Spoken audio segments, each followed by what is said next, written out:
El día de hoy en Café Chekhov conversamos con la escritora Rosa Beltrán acerca del género del cuento.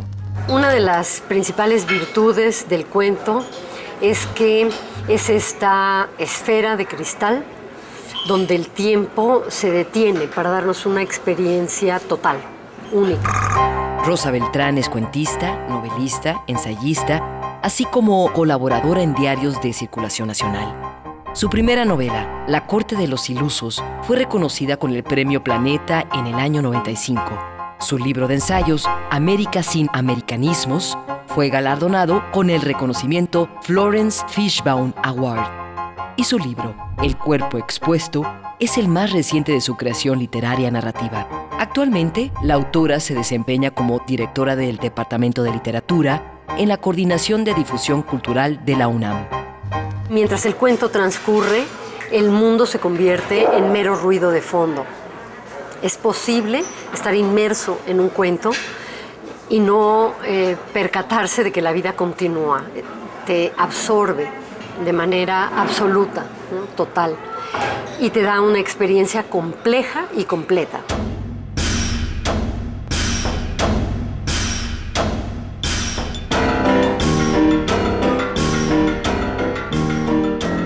¿Cómo fueron tus inicios como lectora? El primer acercamiento a la literatura tuvo que ver con esta colección de libros que me regalaron mis papás, que se llamaba Mi Mundo Encantado, y que eran 12 tomos, y que cada uno de estos tomos, que abarcaba poesía, ensayo, novela, fragmentos de novela, ¿no? Y cuentos, correspondían a las distintas edades, pero que a mí me gustaba devorar. Y muchos de los cuentos pertenecían a ese famoso autor anónimo que además tenía la facultad de escribir historias que ocurrían en cualquier parte del mundo, ¿no? Y contarlas de manera distinta. Una en particular me fascinó y no se me olvida hasta la fecha. Se llamaba La vasija encantada. Y es la historia de un padre y un hijo que van en el Japón, en el campo, caminando, y de pronto se encuentran con esta gran vasija. El título prometía algo distinto, La vasija encantada, ¿no? Un final feliz, y sin embargo el cuento ofrecía algo más misterioso, más inquietante.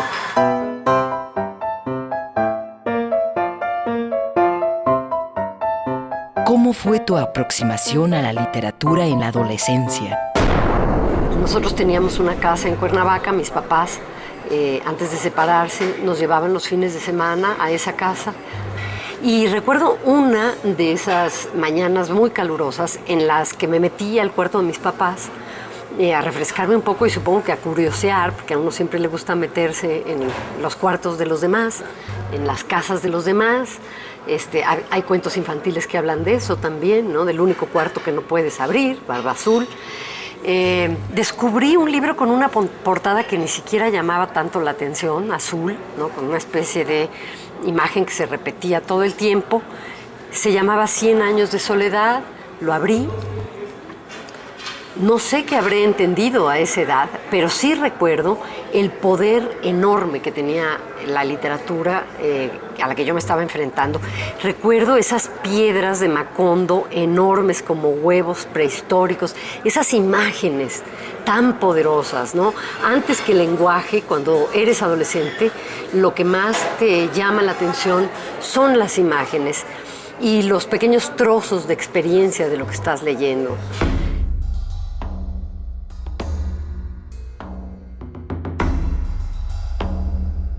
¿Qué escritora de cuento podrías recomendarnos? Alice Munro, otra poderosísima cuentista. Además de que es mujer y además de que es cuentista, es una prodigiosa narradora. Nunca escribe de manera cronológica.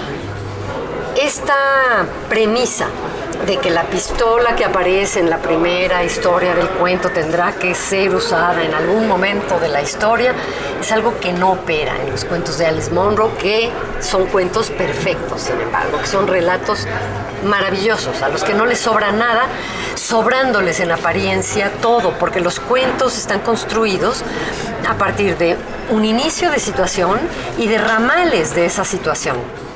¿Qué cuento podrías recomendarnos de Alice Munro? Hay un cuento maravilloso se llama Ficción, nada menos, y habla de una mujer que está casada con un hombre. Los dos son los mejores promedios de la escuela, pero se casan muy pronto, no tienen dinero y se tienen que conformar entonces ella con dar clases de música y él, que también era muy buen estudiante, con dedicarse a trabajar la madera. Aparece de pronto una ayudante que incluso ella le sugiere que contrate, ¿no?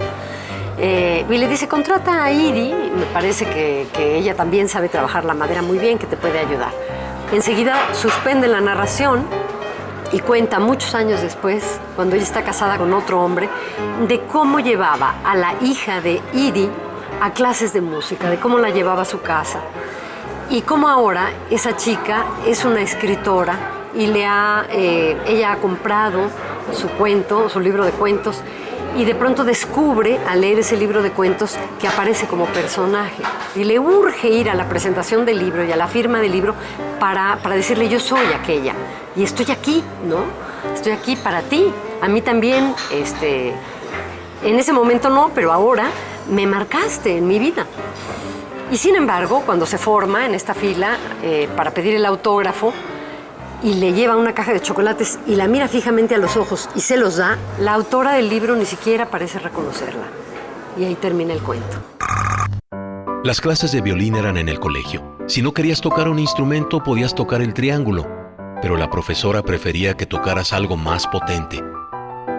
La profesora era una mujer alta de pelo castaño que normalmente llevaba recogido en una larga trenza que le caía por la espalda. No olía como las demás profesoras. Algunas se ponían perfume, pero ella nunca. Olía a madera o a estufa o a árboles. Más adelante la niña pensó que el olor era a cedro machacado. Al regresar, nuestra invitada nos hablará de uno de sus escritores de cuento favorito y nos compartirá uno de sus relatos cortos predilectos. Ya volvemos.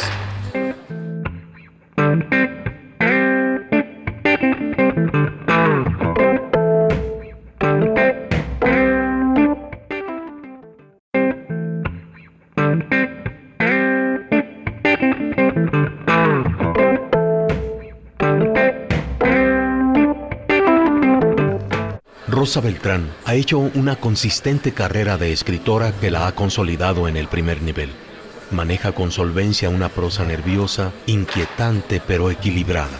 Elmer Mendoza. Café Chekhov continúa conversando con la escritora Rosa Beltrán acerca del género del cuento. El hecho de que un cuento es una experiencia completa, que se puede leer de una sentada, que te propicia una entrada y una salida a un mundo sin que el otro mundo, es decir, la experiencia del afuera, interrumpa, que es lo que ocurre con las novelas, y entonces ya impregne las impresiones de tu lectura de experiencias distintas, de ruidos, de caos. Y eso es lo que a mí me llamaba poderosamente la atención de los cuentos.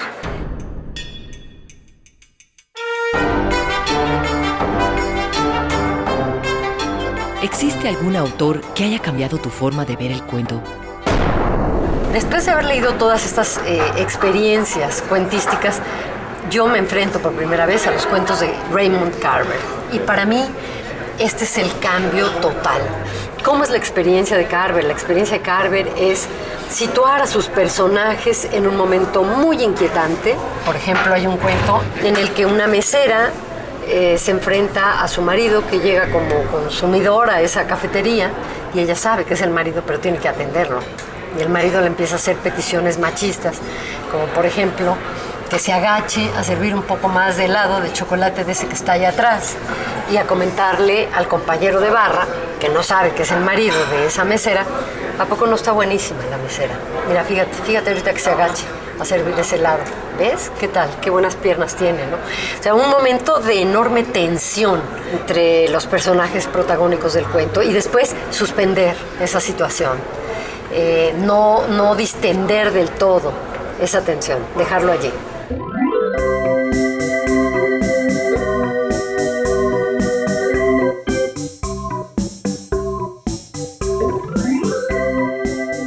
es la estructura de los cuentos anticlimáticos de Carver? Muchos de los finales convencionales, y que son, si el cuento está bien escrito, son finales precisos, exactos, ¿no? Que siempre es un reto el conseguir esto que tanto se ha dicho y que Piglia ha puesto a través de la teoría del cuento en blanco y negro, ¿no? De manera muy clara. El cuento siempre cuenta dos historias. El ejemplo que él da es el del hombre que va al casino, gana y se suicida. Y la segunda historia, la que nunca se cuenta, va a ser la que te explique por qué si ganó, se suicida. Es decir, esa estructura en paradoja, con un final inesperado, es el que compone la estructura convencional de los cuentos clásicos desde sus inicios. Ahora, ¿qué pasa con los cuentos anticlimáticos? Sí, en efecto, a veces son mucho más poderosos que los cuentos que terminan con una estructura clásica porque no te dan descanso, porque no dan esa sensación de universo que otra vez se ordena, de modo feliz o infeliz, pero que se ordena. Y esto siempre te da una satisfacción, es parte de la experiencia humana que necesitamos para sentir que todo fluye, que todo está bien. Más bien te dejan en un momento de enorme inquietud. ¿Qué cuento podría recomendarnos de Raymond Carver? Leo un cuento que se llama Neighbors, ¿no? Vecinos, y me encuentro con uno de los cuentos más inquietantes que he leído en mi vida, porque se trata de algo en apariencia muy simple. Dentro de un edificio, una pareja decide pedirle a sus vecinos que cuiden su departamento y le den de comer al gato y rieguen sus plantas por unos días mientras están de viaje. Y esta pareja de vecinos accede, son los buenos vecinos de la tradición norteamericana. Esta pareja se pone de acuerdo para ver cuándo va a ir ella y cuándo va a ir él. Nunca van juntos. Y entonces el cuento consiste en la descripción de cuando ella entra a la casa de los vecinos, se encuentra con Kitty, el gato, le da de comer al gato, pero no se aguanta las ganas de abrir los cajones y empezar a ver qué hay en esos cajones. Y lo que descubre en los cajones son fotografías, por ejemplo, de los vecinos, y regresa a la casa. Y siempre que regresa a la casa con su esposo, no dice qué cosa hizo.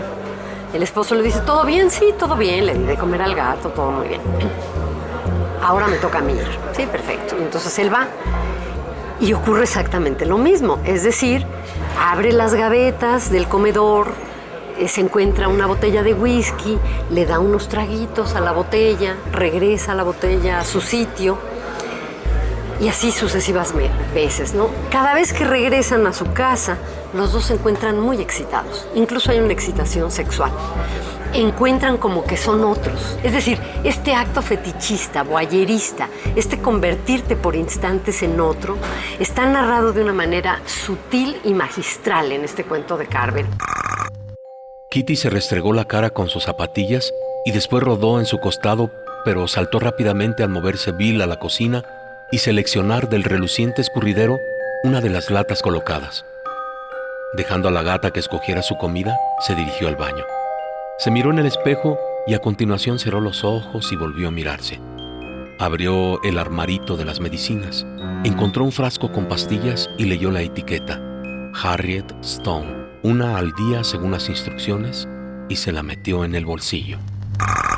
Al volver, nuestra invitada nos hablará sobre su experiencia literaria como escritora y también sobre algunos de sus relatos cortos favoritos. Ya regresamos.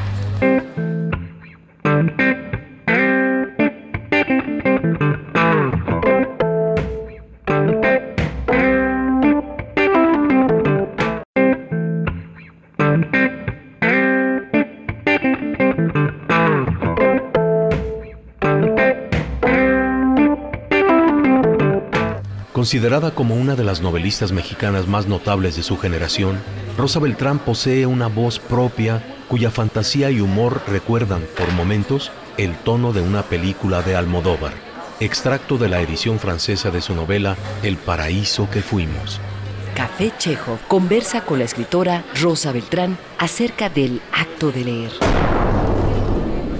Creo que la literatura no es un lugar para evadirse, al contrario, uno se evade en la vida cotidiana, todas estas diligencias que llevan tiempo, que a veces son insensatas, a las que no les encuentras realmente un significado que sí encuentras en la literatura. Siempre es un placer inmenso.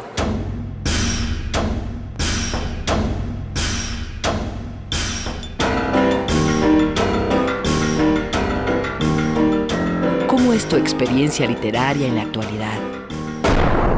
Para mí no es una vida paralela, para mí es la vida que a mí me gusta habitar, en la que me gusta estar. Es algo así como una burbuja de cristal que obliga al tiempo que está afuera a suspenderse, al mundo a volverse mero ruido de fondo. Y lo muy interesante de la literatura, o lo más, es que te está leyendo a ti, que te está diciendo cómo es tu vida y cómo es la vida.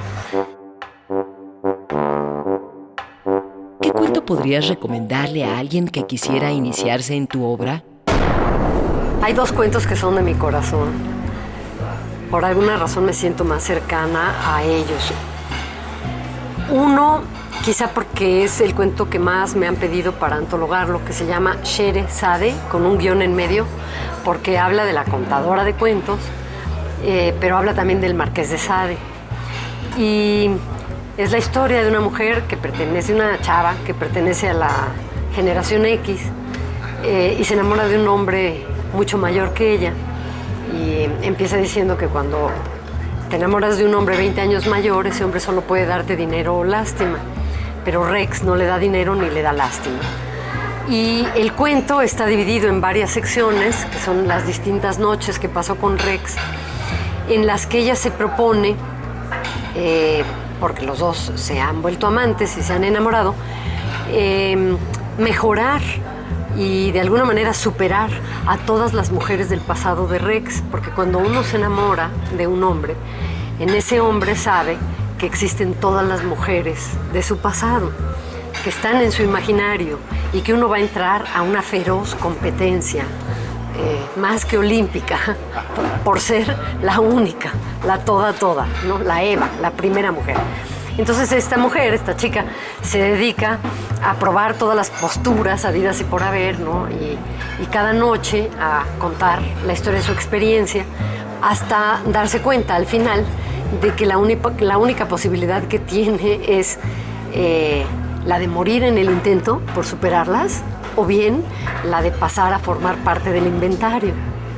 Como verás, es un final muy parecido a todos estos finales en paradoja de los que hemos hablado, porque la vida es una paradoja, es una disyuntiva, porque no te ofrece finales cerrados, pero esto lo descubro solamente después de que he escrito. No es algo que yo me proponga hacer, es que mis cuentos terminan de esa manera, porque ahora en el libro que acabo de terminar, El cuerpo expuesto, contiene un pequeño cuento en el que un marido ya grande, es una pareja de viejos, un matrimonio viejo, el marido se propone entrenar a su mujer en el arte del deterioro, porque sabe que los hombres se van antes y que las viudas sufren mucho cuando se quedan solas.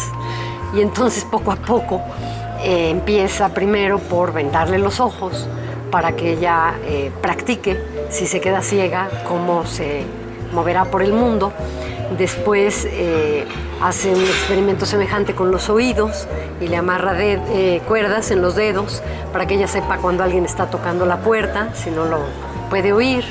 Después le amarra las piernas por si se queda paralítica, etc. Le va dando toda una lección de lo que podría pasarle, y ella está dispuesta a hacerlo, por supuesto, hasta que llegan al último recurso, en el que él le dice: y ahora vamos a probar qué ocurre si te quedas loca, ¿no?